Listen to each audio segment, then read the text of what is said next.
Thoughts of giving up flooded his mind, but looking around at the creativity, he realized that if he didn't start changing now, his barren heart would turn. So he resolutely turned and stepped outside, weaving through the twilight on the bridge, battling the chill of the night as he tried to wake his long-sleeping body. On the first day of training camp, Vince excitedly arrived at the field, filled with awe and excitement in the locker room that birthed countless stars. However, when he saw his name misspelled as Papal, his coach just laughed and said, "A mistake's a mistake. You won't be here long anyway." That sentence was like a dagger to Vince's pride. He took out the paper full of insults, read it again, then pressed it under his towel, as if burying past pain. Meanwhile, chiseled veteran players laughed, while Vince sat cluelessly like a chick. As training started, players tackled and jumped, with Vince in #83 jersey standing out amidst the sweat.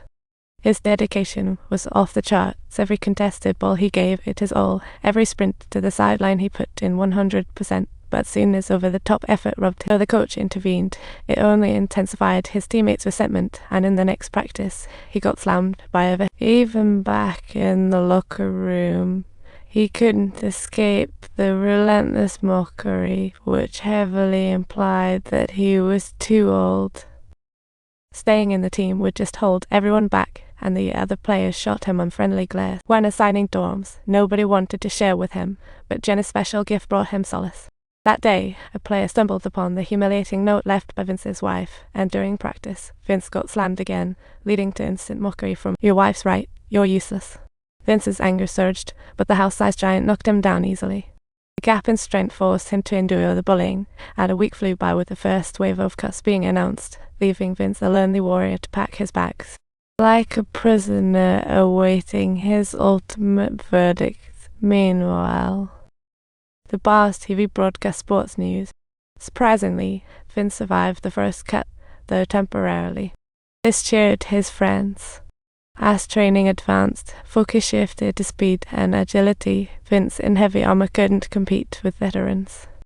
Teasing from his teammates made him realize quickly that if he didn't change things up, he could very likely be next on the chopping block. To stick around, he opted for lighter quarterback pads.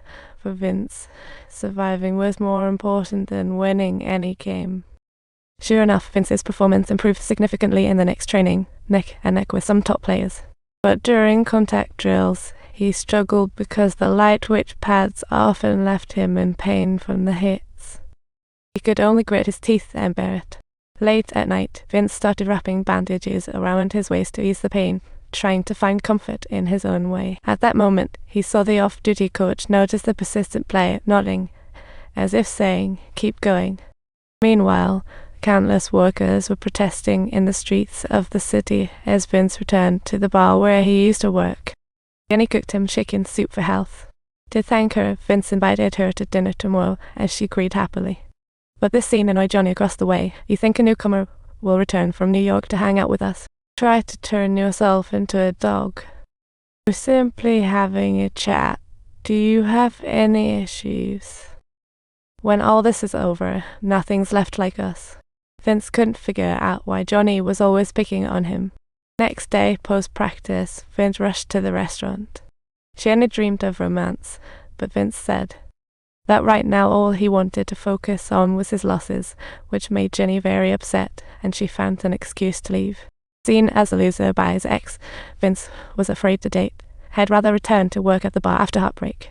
When he got back, he was surprised to find a barely new roommate in his dorm. The coach had set this up to build chemistry between new and veteran players. To build rapport, Vince friendly pointed out his own shortcomings on the side.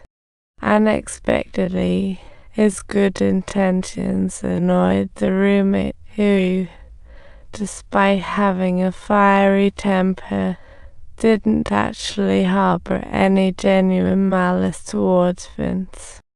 Thanks to his roommate's guidance, Vince learned to read the color of the opposing player's knuckles to strategize his defense.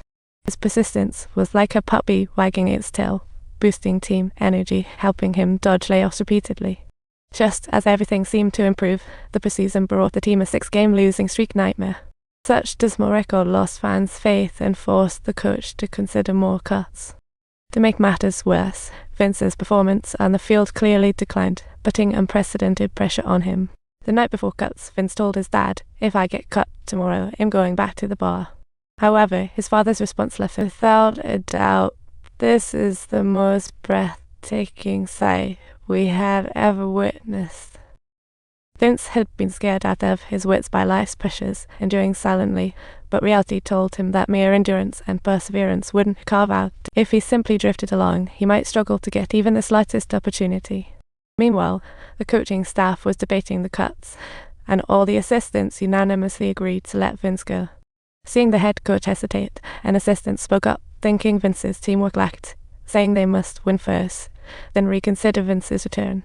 After the meeting, the coach stayed behind in the office to ponder strategies, just as his wife and kid came to visit him.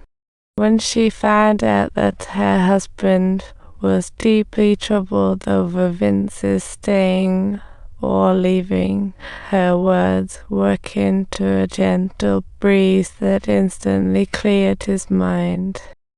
At that moment, Vince clutched the player manual, anxiously awaiting his fate, as a player already was called into the office. If you enjoyed this video, don't forget to subscribe.